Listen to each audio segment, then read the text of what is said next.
किस तरीके से प्रधानमंत्री मोदी पर विपक्ष लगातार प्रहार कर रहा है और इस विपक्ष के प्रहार को, गालियों को गहना बनाने की बात बीजेपी के तमाम नेता करते हुए नजर आ रहे हैं। प्रधानमंत्री मोदी ने अपने खिलाफ दी गई गालियों की पूरी फहरिस्त गिनाई थी और साथ ही इसका एक चुनावी इतिहास भी रहा है। गुजरात में 2007 के विधानसभा चुनाव के अंदर सोनिया गांधी ने उस समय गुजरात के मुख्यमंत्री नरेंद्र मोदी को लेकर जो टिप्पणी की थी, उसके बाद उसने माना जाता है कि चुनाव का नतीजा पलट दिया था। सोनिया गांधी ने कहा था मौत का सौदागर, और मौत का सौदागर के इस बयान के बाद में कांग्रेस को सिर्फ 59 सीटें मिली थी। साथ ही लोकसभा चुनाव 2014 के अंदर मणिशंकर अय्यर ने कहा था चाय वाला, और इसमें नतीजा यह रहा कि कांग्रेस को सिर्फ 44 सीटें हासिल हुई। इसके अलावा उत्तर प्रदेश में 2017 के विधानसभा चुनाव के अंदर राहुल का खून की दलाली का जो आरोप था, उसका नतीजा यह हुआ कि कांग्रेस को बड़ा झटका लगा, उसे सिर्फ 7 सीटें विधानसभा के अंदर हासिल हुई। इसके अलावा गुजरात विधानसभा के 2017 के चुनाव के अंदर भी मणिशंकर अय्यर ने नीच शब्द का इस्तेमाल किया था और नतीजा यह हुआ कि कांग्रेस को हार का सामना करना पड़ा। लोकसभा चुनाव 2019 के अंदर भी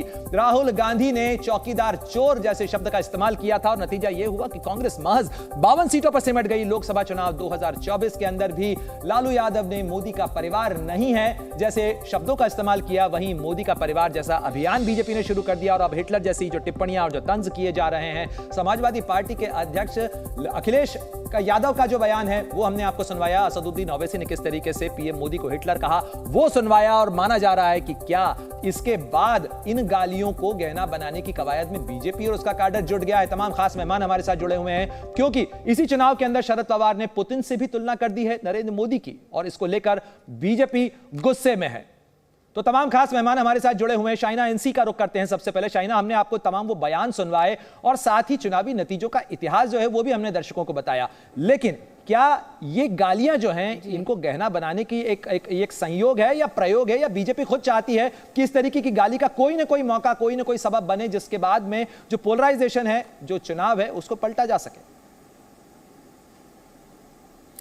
देखिए, मैं मानती हूं कि जितना आप टारगेट करते हैं देश के नहीं विश्व के सबसे लोकप्रिय प्रधानमंत्री को, उतना आपको नुकसान होगा। लेकिन ये मैं उनको रणनीति नहीं देना चाहती हूं क्योंकि स्पष्ट रूप से भारत की जो जनता है वो मोदी जी के साथ स्थिर खड़ी है। वो जानते हैं कि उनकी ईमानदारी, उनका जो मेहनत और उनका जो एक परिश्रम रहा है ताकि हर एक व्यक्ति के परिवर्तन आए, और ये जात पात धर्म के आधार पे नहीं है।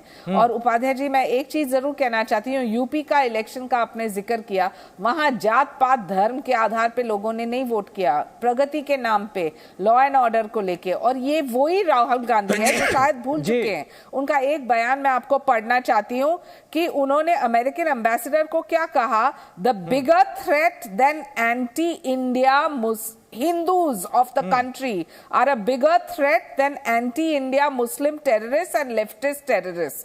फिर आपको पता है कि 2010 में चिदम्बरम जी ने कैसे सैफरन टेररिज्म का दुरुपयोग किया। ये शब्द कहां से आया, ये शब्द का इस्तेमाल कहां किया। फिर 2013 चुनाव में कई तरीके के शब्दों का इस्तेमाल किया जाता है। चुनावी इतिहास में बहुत सारे बयान हैं, इटालियन मार्बल जैसा बयान भी है चाइना, और इस मामले के अंदर किसी का भी दामन बहुत साफ नहीं है इस तरीके की भाषा का स्तर गिराने के मामले में। लेकिन घनश्याम तिवारी, ये जिस तरीके से बयान सामने आ रहे हैं, हिटलर जैसी उपमा का इस्तेमाल तो खुद अखिलेश यादव कर चुके हैं। जब चुनाव विकास के मुद्दे पर आप लड़ना चाहते हैं, सरकार की नाकामियां गिनाना चाहते हैं, तो फिर इस तरीके के शब्दों का, तंज का इस्तेमाल क्यों? जैसा मैंने कहा कि इस चुनाव को शुरू से प्रधानमंत्री हिंदू मुसलमान, राम के नाम, भगवान के नाम, काम के नाम नहीं कर रहे हैं, इन सब चीजों के नाम हिटलर का नाम क्यों लेके आ रहे हैं? शुरू से मैं ये नहीं कहता कि विपक्ष, हम सिर्फ काम की बात कर रहे हैं। मैं ये नहीं कहता, मैं बीच में किसी के बीच में, मैं किसी के बीच में नहीं बोल रहा था, मैं किसी के बीच में नहीं बोल रहा था, मैं किसी के बीच में नहीं, इतना चौकीदार, बात पूरी कर लो, ये सब ये क्या है बयानबाजी? देखिए, आप लोग भी बहुत कुछ कहते हैं, ये दर्शकों के लिए ठीक नहीं है कि इसमें बीच में बोले। मैं बात पूरी कर लेता हूँ, मैं बात पूरी कर लेता हूँ। इस देश के चुनाव का एजेंडा जनता तय कर रही है। जनता नहीं चाहती कि कैसी सरकार चुनी जाए जो उनकी और कमर तोड़े, जो युवाओं के भविष्य को नष्ट कर दे, जो देश के संविधान को तोड़ मरोड़ दे। और सूरत जैसे चुनाव, बदसूरत चुनाव इस देश में हो जहां पर भारतीय जनता पार्टी का प्रवक्ता बिना वोट के चुन लिया जाए, बिना वोट के चुन लिया जाए। ये खिसियानी बिल्ली खंबा नोचे वाला हाल देश के प्रधानमंत्री जी का हो गया है। बिना वोट के संसद चुने जाने वाली बात, देश के प्रधानमंत्री जी का हाल खिसियानी देश के प्रधानमंत्री जी का हाल खिसियानी बिल्ली खंबा नोचे वाला हो गया है। जब जनता उन्हें हटाना चाहती है तो तरह तरह के तरीकों से जनता को बरगलाना चाहते हैं, लेकिन जनता इस बार भटकेगी नहीं, अपने मुद्दों पर वोट हर्षवर्धन जी, मुझे लगता है यहाँ बहस में आपको आना चाहिए। हर्षवर्धन जी, ये जो चुनावी इतिहास है, इस तरीके के बयान, इस मामले में किसी भी पार्टी का दामन बहुत साफ नहीं है। हर पार्टी जो है अपने अपने हिसाब से अपनी सुविधा के अनुसार जो है सियासी मैदान के अंदर इस भाषा का, ऐसे तंज का, ऐसी इस तरीके की गाली गलौज का इस्तेमाल करती रही है, लेकिन क्या ये चुनावी फायदे का एक दांव होता है? देखिए, सबसे बड़ा सवाल यही है कि भरोसा किसके ऊपर जनता कर रही है। नेता अपनी सहूलियत के लिहाज से हर नेता बात करता है, लेकिन दुर्भाग्य है कि जब आपका भरोसा टूट गया हो और आप वही बात कहेंगे तो आपको और नुकसान करने वाली है। अब देश में लोकतंत्र पूरी तरह से जीवंत है, वोटिंग हो रही है, मजे से लोग अपने उसका उपयोग करते हैं।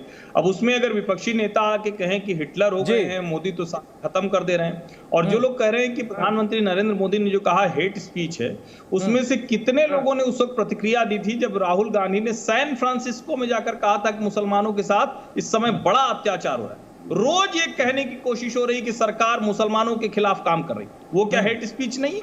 तो नरेंद्र मोदी ने चुनावी समय में वो पर्दा खींच दिया जिस पर्दे की आड़ में सो कॉल्ड सेकुलर पॉलिटिक्स की जा रही है। सीमा मलिक, और क्या बिल्कुल आपने हर्षवर्धन जी को भी सुना और साथ ही शाइना एनसी और घनश्याम जी भी हमारे साथ जुड़े हुए हैं। सीमा मलिक, सीधा सीधा सवाल यह है कि क्या राजनीतिक सुविधा के लिए इस तरीके की चीजें, इस तरीके के बयानों का इस्तेमाल किया जाता है? क्योंकि पोलराइजेशन हर पार्टी करना चाहती है, अपने अपने वोट बैंक को हर कोई प्रोटेक्ट करना चाहता है और उसी के अनुसार जो है वो इस भाषावली का इस्तेमाल किया जाता है।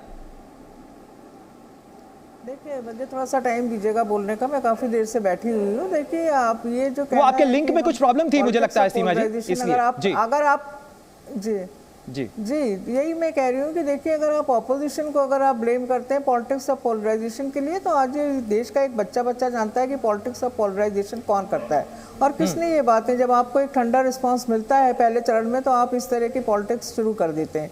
और यदि आज उनका कंपैरिजन होता है पुतिन से, तो इसलिए होता है क्योंकि he is behaving in the same manner.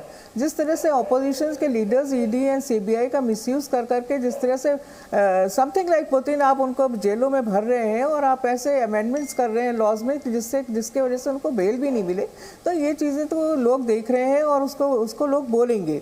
और देखिए, जहाँ तक Zee News।